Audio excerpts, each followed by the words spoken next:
Esta é Natanz, uma instalação nuclear a aproximadamente 200 milhas de Teherã, e seu objetivo é desenvolver a primeira bomba nuclear do Irã. Foi construído no meio de um deserto, sob uma espessa camada de concreto, guardado por um exército inteiro e completamente isolado do resto do mundo. Os esforços do Irã para conseguir a bomba não agradam aos Estados Unidos, Israel e um monte de outros países da região. Diante dessa ameaça, alguns países iniciam um esforço coletivo para encontrar estratégias e medidas que possam frustrar as ambições do Irã.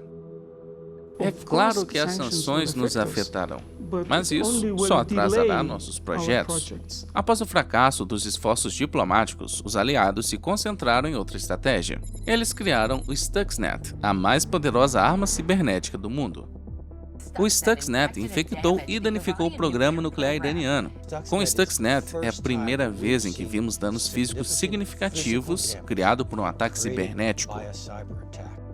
Natanz está sem acesso à internet. A única maneira de obter qualquer malware dentro do complexo é encontrar uma pessoa que fosse fisicamente até a instalação e instalá-lo em um sistema de computador. Essa pessoa é um espião holandês que entregou malware a Natanz e habilitou toda a operação. Aqui está a história de Eric Van Saben, o espião por trás do Stuxnet.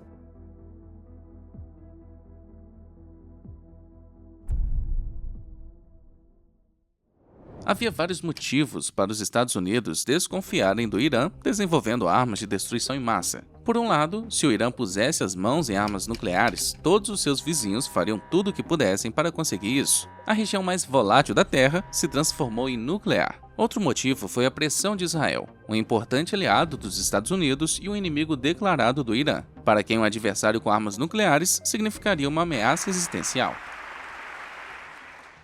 Nosso segundo objetivo é impedir que regimes que patrocinam o terrorismo de ameaçar a América ou nossos amigos e aliados com armas de destruição em massa. Mas o Irã percebeu as coisas de forma diferente. Constantemente em conflito com a maioria de seus vizinhos, ele viu a aquisição da bomba como a única maneira de garantir sua própria segurança.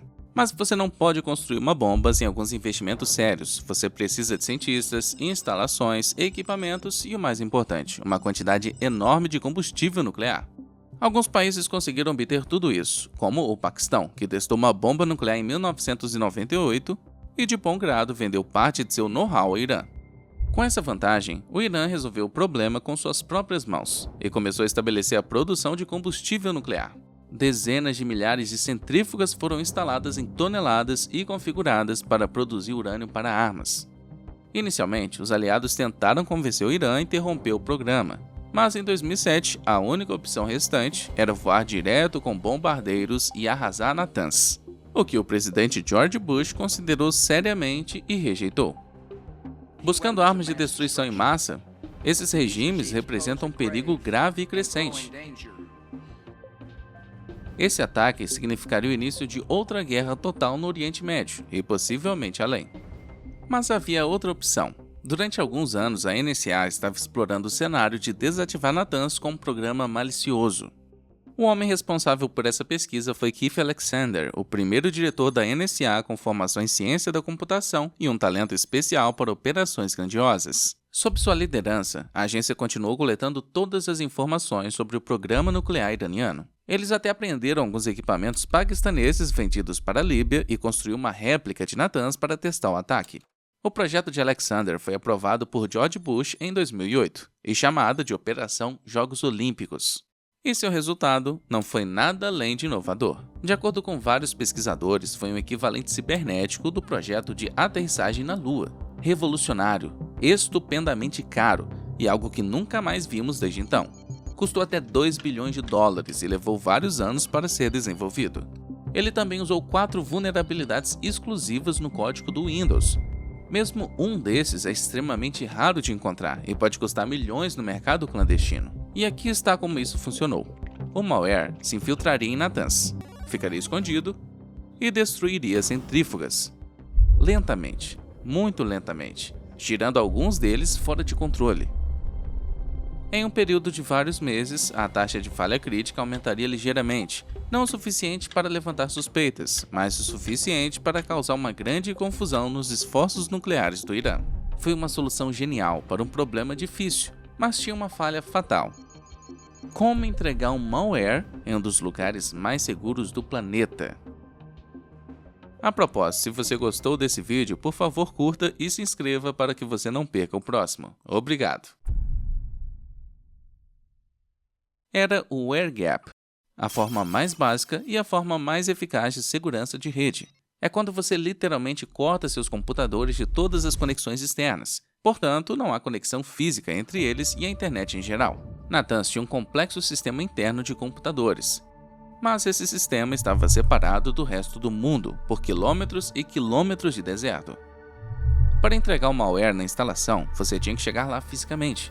E se você tivesse visto pelo menos um filme de espionagem, você sabe que é aqui que as pessoas bonitas e bem vestidas, com um conjunto específico de habilidades entram. A NSA precisava de um agente secreto que pudesse invadir Natanz, mas não tinha nenhum.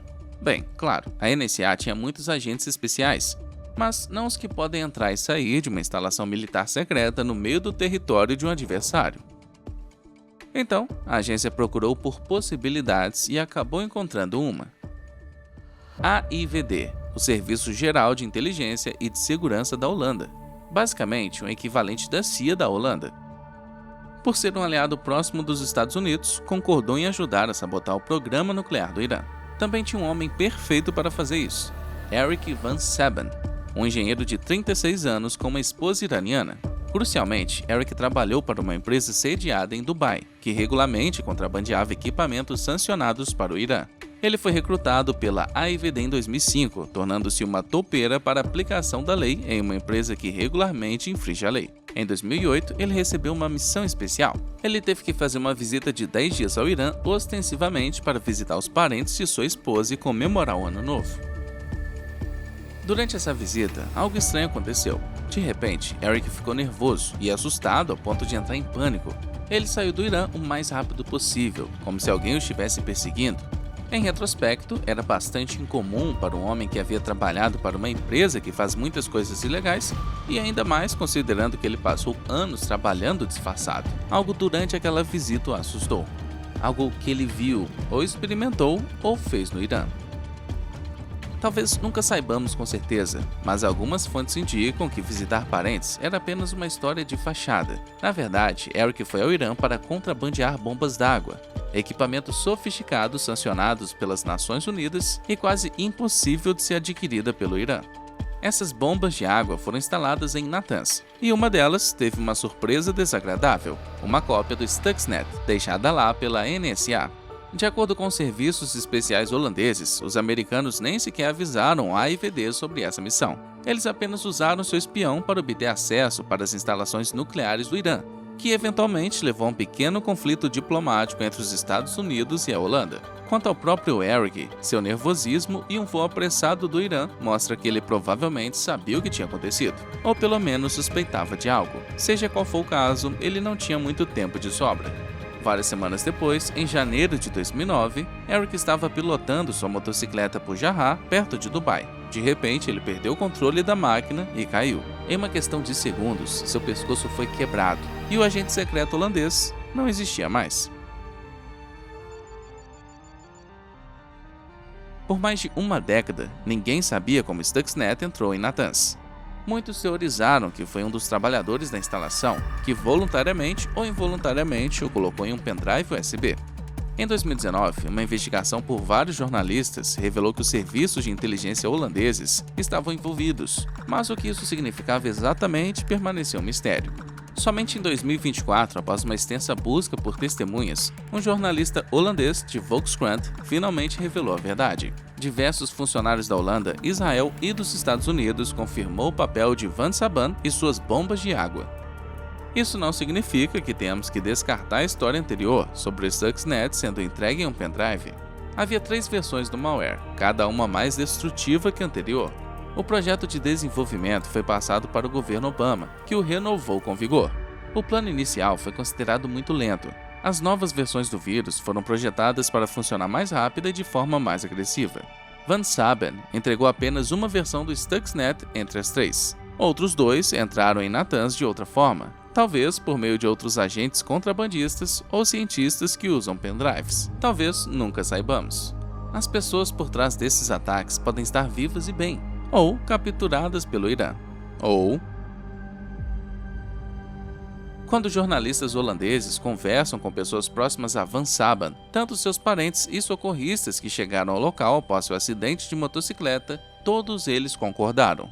Não há nenhuma indicação de que a morte do agente tenha sido algo além de um acidente. Nenhum sinal de ataque, nenhum rastro de adulteração na motocicleta, nada.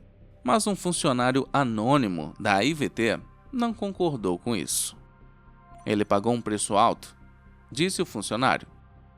Eric foi realmente morto pelo que fez? E se sim, quem conseguiu isso? Foi uma retaliação do Irã ou alguém tentou resolver as pendências? A existência do Stuxnet foi revelada apenas em 2010, quando a terceira versão do malware começou a se espalhar pelo mundo. Os pesquisadores vasculharam o código e acabaram descobrindo o que ele fazia. Até então, o Irã desenvolveu um antídoto para o vírus e o trabalho em Natanz foi retomado. De acordo com várias estimativas, o Stuxnet destruiu cerca de 1000 centrífugas e atrasou o programa nuclear por 1 ano ou 2. Os especialistas concordam que seus esforços sobre o alvo foram, na melhor das hipóteses, mistos, ou pelo menos não reflete o valor gasto. Mas esse não foi o maior impacto do Stuxnet. Muitos o chamam de a primeira arma cibernética verdadeira, ou pelo menos a primeira que causou destruição no mundo real. Começou a era da guerra cibernética, e esse início foi marcado pelo trabalho de uma pessoa chamada Eric. Esperamos que você tenha gostado deste vídeo. Confira a descrição para as fontes que usamos. Há muitas coisas fascinantes lá. Se você quiser ver mais vídeos sobre guerra cibernética, crime cibernético e qualquer coisa no meio, temos uma playlist de vídeos que podem te fazer coçar a cabeça. Obrigado por assistir.